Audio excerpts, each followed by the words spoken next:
Hello, ഇന്ന് ഞാനൊരു സ്ഥലം പരിചയപ്പെടുത്തി തരാം കേട്ടോ. ഇത് പാലക്കാട് ജില്ലയിൽ പെട്ടൊരു നാടാണ് കേട്ടോ. ഹസ്ബൻഡിൻ്റെ ചേച്ചീൻ്റെ വീടിൻ്റെ തൊട്ടടുത്തുള്ള സ്ഥലമാണ്. നിറയെ പാടും കുളമൊക്കെ ആയിട്ട് നല്ല അടിപൊളി വൈബാണ് ഇവിടെ. കുട്ടികളായിട്ട് ഞങ്ങൾ ഇടയ്ക്ക് ഇവിടെ വരാറുണ്ട്, താമസിക്കാറുണ്ട്. കണ്ടോ, അവർ വന്നു കഴിഞ്ഞാൽ ഇങ്ങനെയാണ്, വെള്ളത്തിൽ അങ്ങ് കളിച്ചർമാദിക്കും. കണ്ടോ, നീന്തിയിട്ടും ചാടിയിട്ടും മറിഞ്ഞിട്ടും രണ്ടു പേരും കൂടി കളിക്കൽ തുടങ്ങിയപ്പോൾ ആകെ വെള്ളം അങ്ങോട്ട് കലങ്ങി. നീനുമോളും നിഗമോളുമാണ് കേട്ടോ. അവർ രണ്ടുപേരും കൂടിയാൽ പിന്നെ ഒന്നും പറയണ്ട, അവിടെ ആകെ ഇളക്കി മറിക്കും അവർ.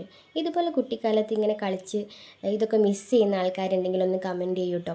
അധികം പ്രവാസികളായിരിക്കുമല്ലോ ഇതൊക്കെ മിസ്സ് ചെയ്യുന്നുണ്ടാവുക, അവരുടെ നാടും കുളവും പറമ്പൊക്കെ. അവരൊന്ന് കമൻറ്റ് ചെയ്യൂ കേട്ടോ. പിന്നെ ഇത് പോണത് ചേച്ചീൻ്റെ മോനാണ് കേട്ടോ. അവൻ എന്തിനാ അറിയോ പോകുന്നത്? ദാബ്ലും എന്ത് നിസ്സാരമായിട്ടാണ് അവൻ ചാടിയത്. അവിടെ ചാടിയവൻ ഇവിടെ പൊന്തി. എല്ലാവരും ഇറങ്ങുന്നുണ്ട്, അപ്പോൾ ഞാനും ഒന്ന് ഇറങ്ങി നോക്കി. നല്ല രസമുള്ള വെള്ളം കേട്ടോ. ഇത്രയേ ഉള്ളൂ. ഞങ്ങൾ പാടും കുളമൊക്കെ ഇഷ്ടപ്പെട്ട എല്ലാവരും ലൈക്ക് ചെയ്യണേ. ബായ്.